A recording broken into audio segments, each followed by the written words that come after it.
think that love and liberation are connected because to liberate something is to love it, and to love something is to also liberate it at some point too. When I think about the word liberation, I think about like freedom, I think about community, I think about care, I think about resolving past issues to see and to enable something that far exceeds what our imagination is of what this thing could be. So like, for example, like I think of Palestine, I think of like the global Black diaspora, even within the continent, right? Like we're always seeking, well, some of us are always seeking for those communities to be liberated, freed from something that's bringing them down, or creating space to like realize potential. And that's like a huge, you have to like love something really deeply to like do that, to trust an unknown outcome from the work, right? To know that whatever happens from those acts of like love to foster liberation, that there's a deep trust in that. And I think you can only have that if you love it. So that's what I think. So that's how I connect those two things. And I also think about love and liberation in terms of like, if you love something, you have to see it, you have to let it go as well. You have to release some control, because that's how, especially like if that thing, let's say a partner, a friend, like feels like they need to be free, like that is an act of love as well. So I see them in different, I see the connection point in different ways. I see it in revolutionary acts. I see it with like global issues, and I see it like interpersonally with relationships with people. And you can't have one without the other, I don't think. When you were speaking about liberation specifically, a couple of different points you had remarked on the concept of being freed from. What are you seeing nowadays, you know, when you look out into the world, or when you look out to the relationships between people, or even in the working world? Like, what are you seeing that we as a people need to be freed from? Well, I think there's just like a general sense of like maybe global anxiety and like and needing, and like messages that say that life has to look a certain way, or society has to look a certain way, or relationships to work and people have to look a certain way because we're getting the same messages, because we're getting information from the same place, which is like a lot of social media, right? Like we all have access to information, which is a good thing. But I think that also like really restrains or restricts people because they see like a version of success or whatever it is. And so when I think about freedom or liberation from, I think about freedom from needing to chase what society says is ideal and perfect. And moving towards something that is true and just for you and your community and like humanity, right? So, and those two things are probably not aligned all the time, right? So I think there's a lot of like restrictions that we put on ourselves because we've been told to from society, the world. And I feel like once we start breaking out of that, then we'll be able to see who we really are and like what we really love, and tapping into those things, right? There's a lot of forces that keep us like in our place. Breaking out of that is important, I think. You had used this phrase of what is true and just for you and your community. Yeah. Would you say that would you characterize that as the experience of love? Like when you are living into or experiencing what is true and just for yourself, would you say that's the experience of loving oneself? Yeah, 100%, right? Because you're being authentic to who you are, and you're also understanding what you need. Like, I don't think society really encourages people to like act on their needs and to share their needs. Like, and sometimes it's frowned upon.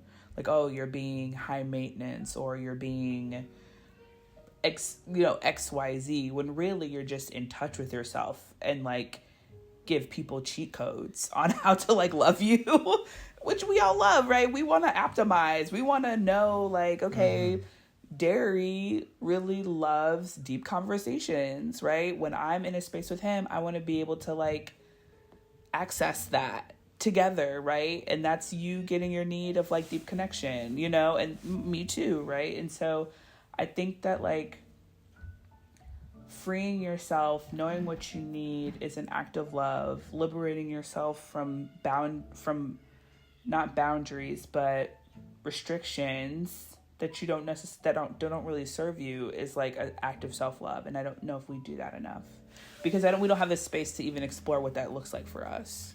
Well, Sarah, I just got to tell you, listening to you, I think anybody could get on board with this. It's like, how can you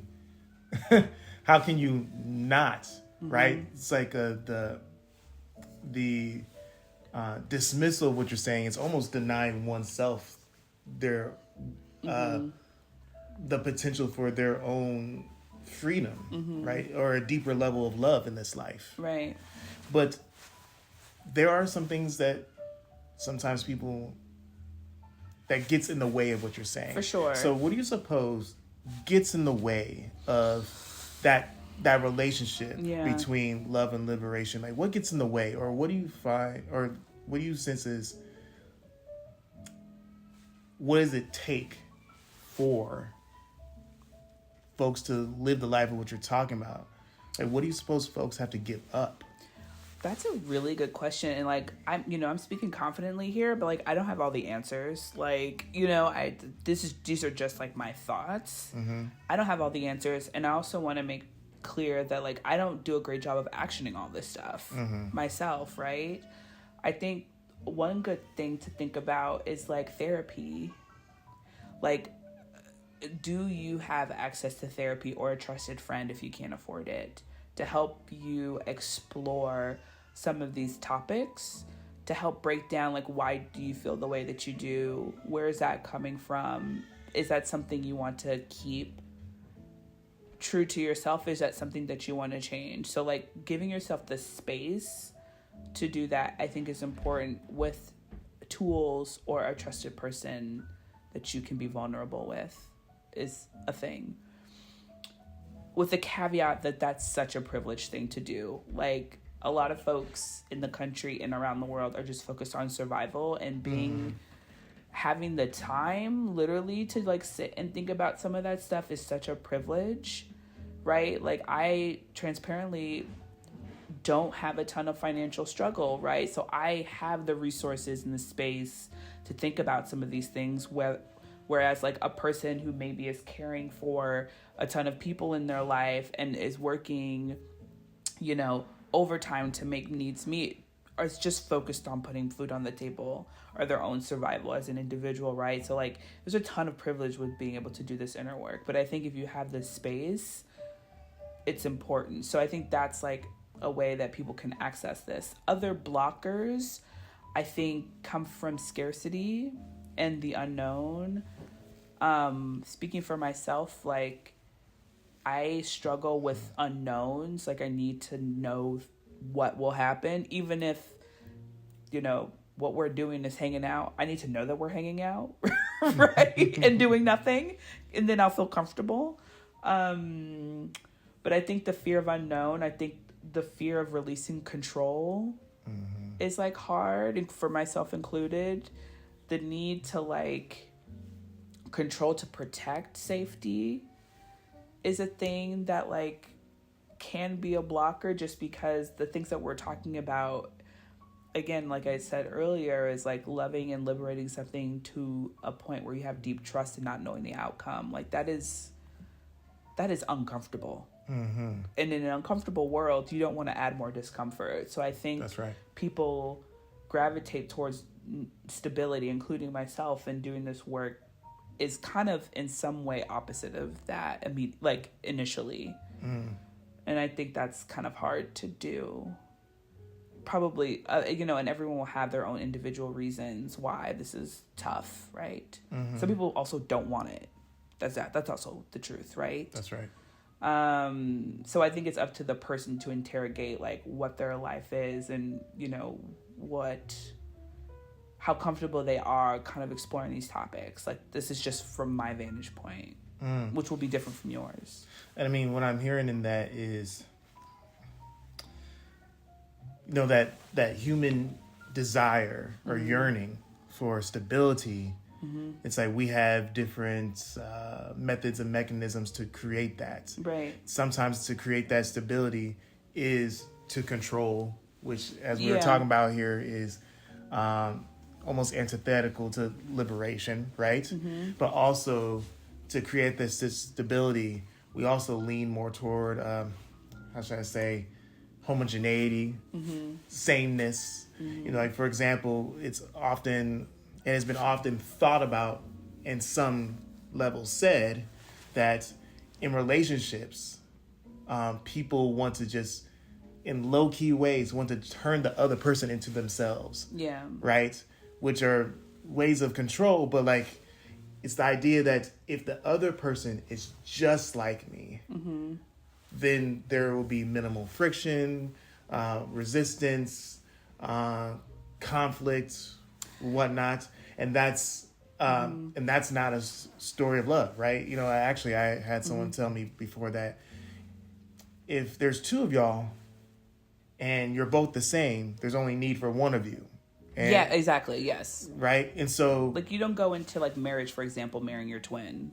Like, why would you want to do that? And sorry to cut you off, but I have my thought on that is, I wonder if it's like less about, maybe on the surface, like if you were just like me, it would be easier. I think really what the conversation is, and this is after years of therapy myself, like, is it really like I want you to be like me, or is it actually like I just want you to hear me and value my perspective and like be responsive when I share a need? To be loved. Yeah, exactly. Right, exactly. So that's what I would say there. Well, with that second mention of therapy, do you think that, as one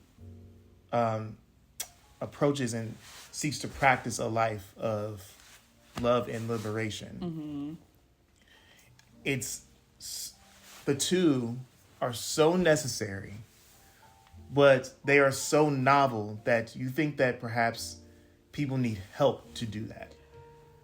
Yeah. And that help could come by way of therapy or a trusted friend or things that you're saying. Yeah, I think it is. I think people do need help even accessing what liberation means for them and what love means for them. Like, you and I probably have different examples of that. Like, when I think of liberation earlier, I talked about these big things like, like traditionally excluded communities and bringing them in and things like that, like on a big level. But even on a micro level, like, I'm taking a break from where I live in a certain part of the country to be here, to be with my best friends, right? Like, and having, like, pouring into myself, that's an act of liberation, right?